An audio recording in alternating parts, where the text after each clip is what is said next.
Okay, here's your quick tip, this time from our archives.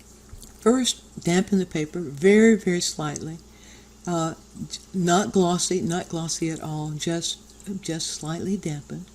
Then reach for rich color in the brush and make random short strokes connected to each other.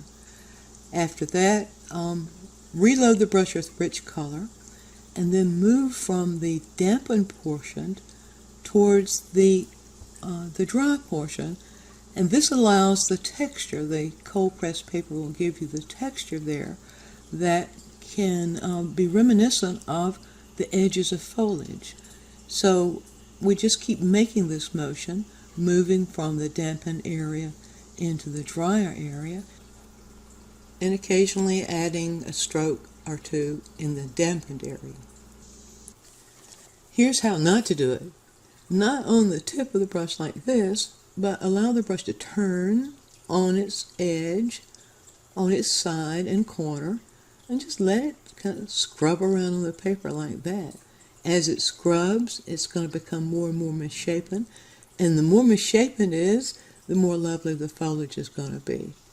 So just let it move at its own pace, and as it moves, you'll see that it will begin to look a little bit like this. I'm going to do a demonstration for you now, just a little bit. You notice I've got a drawing there already. I'm dampening the area at the top bow, and now I'm moving from the damp to the outside dry area to shape the foliage. So this is going to be pretty repetitive all the way through. It's just a matter of moving from wet to dry, or rather I should say from damp to dry. And working here the foliage in sections. I'm looking at this little tree outside the window, and it's shaped beautifully into about 3 areas of foliage, the top, the middle, and the bottom. And so I dampen just the middle section, and then I move the brush, as you see, from the dampened area into the dry area. And it's sort of a random thing, and I'm just observing the tree. As I observe the edges of the tree, I'll allow what I observe to guide my hand as I move it into those outside edges onto the dry paper, so that then will communicate what I'm looking at, not just randomly painting some representation of what I'm looking at. I'm using here just one color, just the Daniel Smith Sap Green, or at least for most of it, just for this demonstration.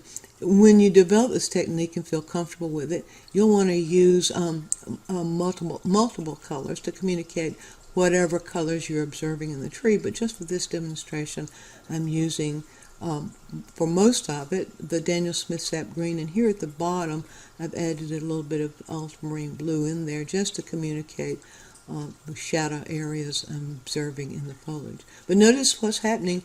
The brush is just repeating. The movement is just a repetition of the same motion of where I'm just moving from the inside damp area to the outside dry area. And that forms the texture that communicates treeness. And there's your quick tip.